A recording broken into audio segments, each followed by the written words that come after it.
স্বাগত দীপ্তর সন্ধ্যার সংবাদে। আপনাদের সাথে আছি আমি আনোয়ারুল আলম। শুরুতেই জানাবো সংবাদ শিরোনাম। পাহাড় ধসে কক্সবাজারে নারী শিশুসহ 9 জনের প্রাণহানি, সতর্কতা জারি করেছে প্রশাসন। রেকর্ড তাপমাত্রায় পুড়ছে যুক্তরাষ্ট্র, এক সপ্তাহ ধরে চলা তাপপ্রবাহে অন্তত 25 জনের মৃত্যু।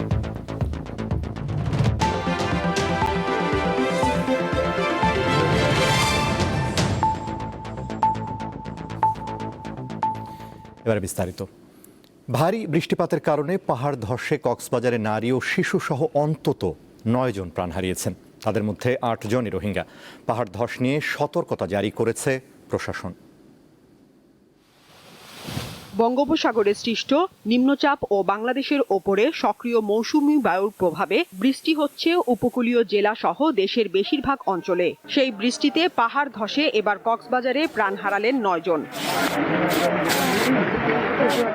রবিবার গভীর রাত থেকে সোমবার ভোরের মধ্যে আলাদা আলাদা স্থানে এ পাহাড় ধসের ঘটনা ঘটে। এর মধ্যে উখিয়া রোহিঙ্গা ক্যাম্পে 15 নম্বর আশ্রয় শিবিরে একই পরিবারের 3 জন, 7 নম্বর আশ্রয় শিবিরের ডি ব্লকে এক রোহিঙ্গা শিশু ও 11 নম্বর আশ্রয় শিবিরের সি ব্লকে একই পরিবারের 4 জন রোহিঙ্গা নিহত হয়। পাহাড়ের মাটি পড়ে আমার পরিবারে 4 জন মারা গেছে। আমরা নতুন আসছিলাম এখানে। এখানে 4 জনই ঘরেই মারা গেছে, আর আহত 2 জনকে হাসপাতালে নেওয়া হয়েছে।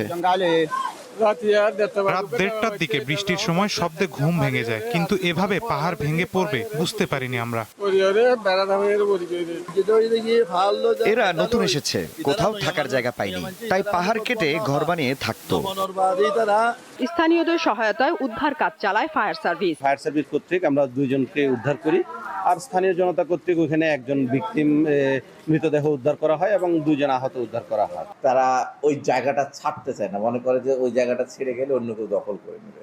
তবে আমাদের প্রচেষ্টা সবসময় অব্যাহত থাকে। আপনারা জানেন যে আমরা আসলে সবসময় জোর করতে পারি না। কক্সবাজারে রোববার দুপুর থেকে সোমবার সকাল 6টা পর্যন্ত অন্তত 250 মিলিমিটার বৃষ্টিপাত রেকর্ড করেছে আবহাওয়া অফিস।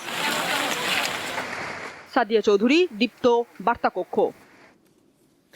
ওয়ার্কশপে কাজ করতে গিয়ে এক হাত হারানো ব্রাহ্মণবাড়িয়ার শিশু নাহিদ মোট 30 লাখ টাকা ক্ষতিপূরণ পেয়েছে।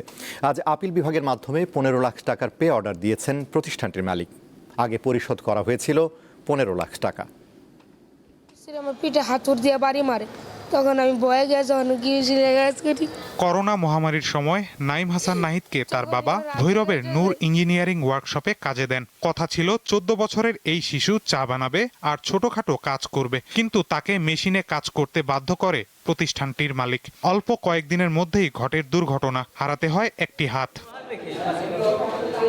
2020 সালে নাইমের বাবা রিট করলে হাইকোর্ট নাইমের নামে 30 লাখ টাকার ফিক্সড ডিপোজিট এবং পড়াশোনার জন্য মাসে 7,000 টাকা দেওয়ার নির্দেশ দেয়। ওয়ার্কশপ মালিক আপিলের আবেদন করলে প্রধান বিচারপতি জুবাইর রহমান চৌধুরীর নেতৃত্বাধীন আপিল বিভাগ হাইকোর্টের রায় বহাল রাখে।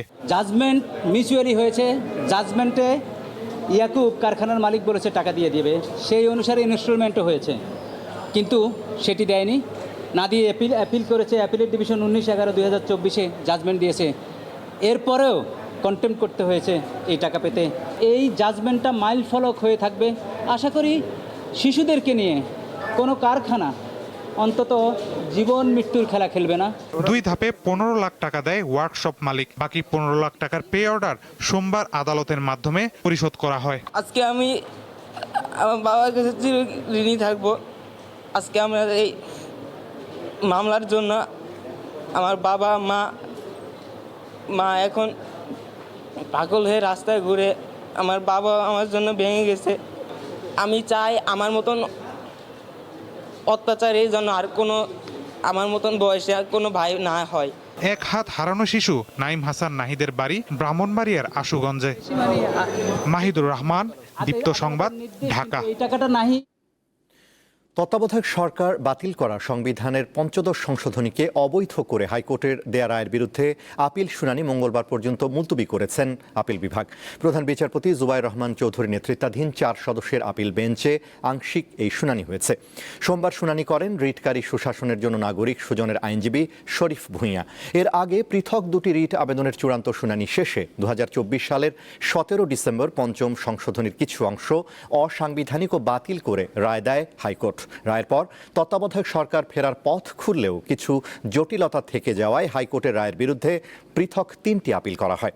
শুনানিতে বিএনপি জামায়াত পক্ষভুক্ত হয়েছে। গত বছরের 13 নভেম্বর পঞ্চদশ সংশোধনীতে আনা কয়েকটি বিষয় অবৈধ ঘোষণা করে হাইকোর্টের রায়ের বিরুদ্ধে আপিলের অনুমতি দেয় সর্বোচ্চ আদালত। সেই আপিল 3টি শুনানির জন্য আজ আদালতে ওঠে। এর আগে আওয়ামী লীগ সরকারের আমলে 2011 সালের 30 জুন জাতীয় সংসদে পঞ্চদশ সংশোধনী পাশ হয়। পঞ্চদশ সংশোধনী শুধুমাত্র একটা সংশোধনী ছিল না, এটা একটা সংবিধানের পুনর্লিখনের মতন ছিল, কারণ এর মাধ্যমে সংবিধানের মৌলিক চরিত্র পরিবর্তন করা হয়েছে। তো এই জন্যে এই সংশোধনীটা আদালত কর্তৃক বাতিল হওয়া প্রয়োজন ছিল, যাতে করে ভবিষ্যতে এই ধরনের জনবিরোধী সংবিধান সংশোধনী আর না হয়। প্রধানমন্ত্রী তারেক রহমানকে সৌদি আরব সফরের আমন্ত্রণ জানিয়েছেন দেশটির যুবরাজ মোহাম্মদ বিন সালমান। সকালে সচিবালয়ে প্রধানমন্ত্রীর সঙ্গে সৌজন্য সাক্ষাৎ করে ঢাকায় নিযুক্ত সৌদি আরবের রাষ্ট্রদূত আবদুল্লাহ জাফর এইচ বিন আবিয়া আমন্ত্রণপত্র তুলে দেন। প্রধানমন্ত্রীর পররাষ্ট্র উপদেষ্টা হুমায়ুন কবির গণমাধ্যমকে এ তথ্য জানিয়েছেন।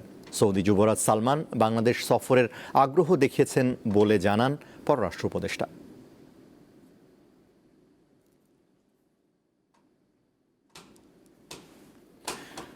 শোক, শ্রদ্ধা আর ভালোবাসায় চিরবিদায় নিলেন লেখক ও বুদ্ধিজীবী অধ্যাপক আবুল কাশেম ফজলুল হক।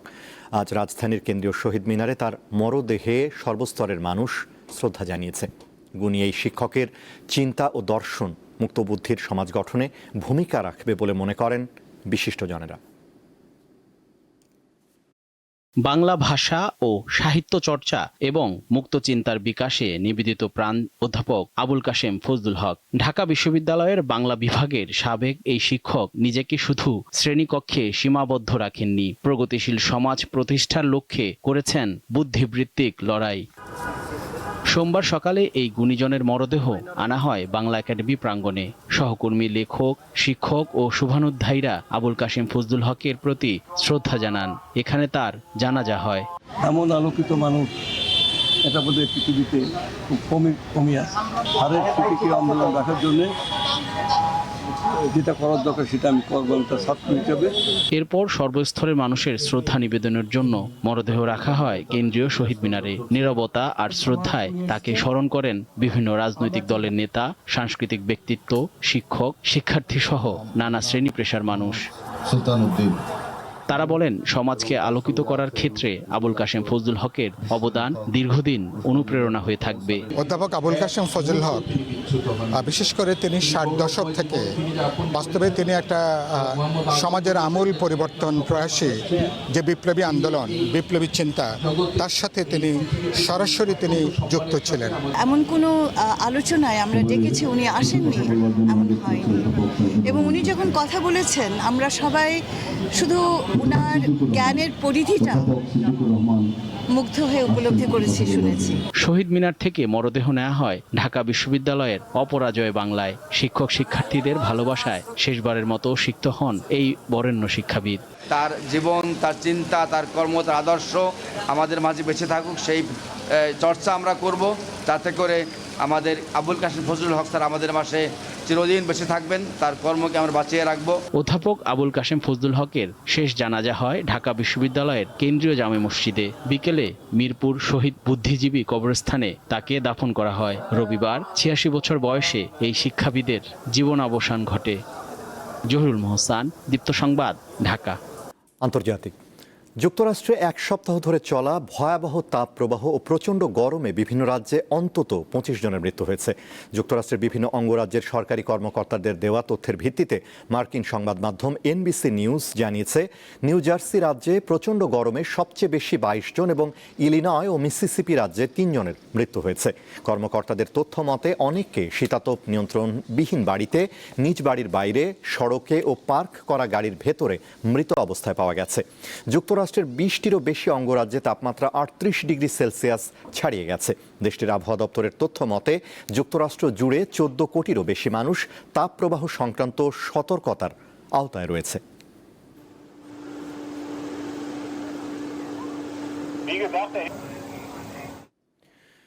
সরকার বিরোধী অসন্তোষ, নাস্তানাবুদ অর্থনীতি, ক্ষতিগ্রস্ত পরমাণু কর্মসূচি কিংবা সিরিয়ার বাশার আল আসাদ বা হিজবুল্লাহর হাসান নাসরুল্লাহর মতো মিত্রদের হারিয়ে যখন বেশ কোণঠাসা ইরান, ঠিক তখন ঝোপ বুঝে কোপ মেরেছিলেন ডোনাল্ড ট্রাম্প আর তার বন্ধু বেনিয়ামিন নেতানিয়াহু। উদ্দেশ্য ঘোলা পানিতে মাছ শিকার। কিন্তু বিধিবাম, বন্ধু হতে এসে ট্রাম্পের শত্রু হয়েছেন নেতানিয়াহু। আর যে ইরানকে ধ্বংস করতে এসেছিল যুক্তরাষ্ট্র, সেই ইরান হয়েছে আরও শক্তিশালী।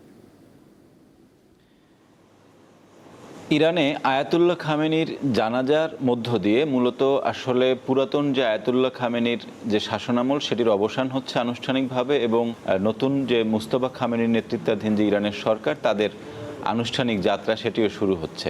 এই যে পুরাতন খামেনি শাসনের বিদায় এবং নতুন মুস্তফা খামেনি শাসনের শুরু, এটি আসলে ইরান এবং ওয়েস্ট এশিয়ার রাজনীতিতে কী ধরনের প্রভাব ফেলতে পারে? ট্রাম্প এবং তার বন্ধু নেতানিয়াহু যখন ইরানে আক্রমণ করে তখন ইরানের পরিস্থিতিটা আসলে এমন ছিল যে সেখানে প্রচণ্ড পরিমাণে সরকার বিরোধী বিক্ষোভ, ইরানের অর্থনৈতিক অবস্থা একেবারেই টালমাটাল, এবং ইরানের যে নিউক্লিয়ার যে কর্মসূচি ছিল সেটিও প্রায় ধ্বংস হয়ে গেছে আমেরিকার আগের হামলার কারণে। মুস্তফা খামেনি আসলে অনেক তরুণ একজন নেতা, তার যেই তারুণ্য, সেই তারুণ্যের কিছু প্রভাব কিন্তু আমরা এই যুদ্ধের মধ্যেও দেখতে পাই। এর আগে কাসেম সোলাইমানিকে হত্যা করার পরে যে আইআরজিসির পক্ষ থেকে যে আক্রমণটি করা হয়েছিল, প্রতিশোধমূলক আক্রমণ, সেখানে আগে থেকেই ঘোষণা দেওয়া হয়েছিল এবং সেই পূর্ব ঘোষণার কারণে কিন্তু তেমন কোনো ক্ষয়ক্ষতি হয়নি। এবারে যুক্তরাষ্ট্রের মিত্রদের যে ঘাঁটিতে হামলা করা হয়েছে তাতে 6 জনের মতন যুক্তরাষ্ট্রের সেনা মারা গিয়েছে এবং আরও বহু আহত হয়েছে। পাশাপাশি আরও একটি পরিবর্তন দেখা যাচ্ছে এই ইরানের এই আক্রমণের ফলে। ওয়েস্ট এশিয়ায় যুক্তরাষ্ট্রের যে মিত্ররা ছিল তারা এতদিন এই নিশ্চয়তায় ছিল যে তারা যুক্তরাষ্ট্রের নিরাপত্তার অধীনে আছে, ফলে তাদের তেমন কোনো সমস্যা নেই। কিন্তু যখনই আমরা দেখলাম যে তেহরান যুক্তরাষ্ট্রের মিত্রদের উপরে হামলা করেছে, তখনই আসলে যুক্তরাষ্ট্রের নিরাপত্তা ব্যবস্থার উপরে তার মিত্রদের যে আস্থা, সেই আস্থায় বড় ধরনের ঘাটতি আমরা দেখতে পাচ্ছি। এবং এএফপির একটি সংবাদে বলা হয়েছে যে ওয়েস্ট এশিয়ার যে দেশগুলো রয়েছে তাদের মধ্যে যেন সুসম্পর্ক নতুন করে স্থাপন করা যায়, তার একটি উদ্যোগ কিন্তু সৌদি আরবের পক্ষ থেকে নেওয়া হয়েছে এবং একটি রিকনসিলিয়েশন সামিট তারা করতে যাচ্ছেন খুব শীঘ্রই। ইরানের অভ্যন্তরীণ যে নীতি, সেখানেও বেশ কিছু পরিবর্তন আমরা দেখতে পাই। যেমন সরকারি প্রতিষ্ঠানের বাইরে নারীদের হিজাব পরা এখন আর বাধ্যতামূলক নয় এবং খুবই সীমিত পরিসরে অ্যালকোহলের যে অনুমোদন, সেটিও তেহরান শহরে এই অনুমতিটিও দেওয়া হয়েছে। পাশাপাশি এই যুদ্ধ থেকে ইরানের বেশ কিছু লাভ হয়েছে। তাদের উপরে আরোপ করা যে অবরোধ, সেগুলো প্রত্যাহার করা হয়েছে। ইরানের যে অর্থ জব্দ করা ছিল সেগুলোতে ছাড় দেওয়া হয়েছে। যুদ্ধ বিধ্বস্ত ইরানের পুনর্গঠনের জন্য $300 বিলিয়ন একটি ফান্ড গঠনের কথাও বলা হয়েছে। সার্বিক দিক যদি আমরা বিবেচনা করি তাহলে আয়াতুল্লাহ খামেনির শাসনামলের চেয়ে মুস্তফা খামেনির যে শাসনামল, সেটি হতে যাচ্ছে অনেক বেশি গতিশীল, অনেক বেশি বৈচিত্র্যপূর্ণ এবং অনেক বেশি নতুন পরিস্থিতির সাথে খাপ খাওয়ানো এক নতুন রাজনৈতিক ব্যবস্থা। শেষ করব দীপ্তর সন্ধ্যার সংবাদ, তার আগে সংবাদ শিরোনামগুলো জানাবো আরও একবার। পাহাড় ধসে কক্সবাজারে নারী শিশু সহ 9 জনের প্রাণহানি, সতর্কতা জারি করেছে প্রশাসন। রেকর্ড তাপমাত্রায় পুড়ছে যুক্তরাষ্ট্র, 1 সপ্তাহ ধরে চলা তাপ প্রবাহে অন্তত 25 জনের মৃত্যু।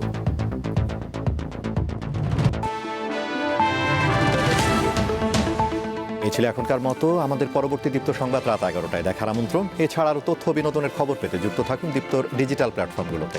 ধন্যবাদ।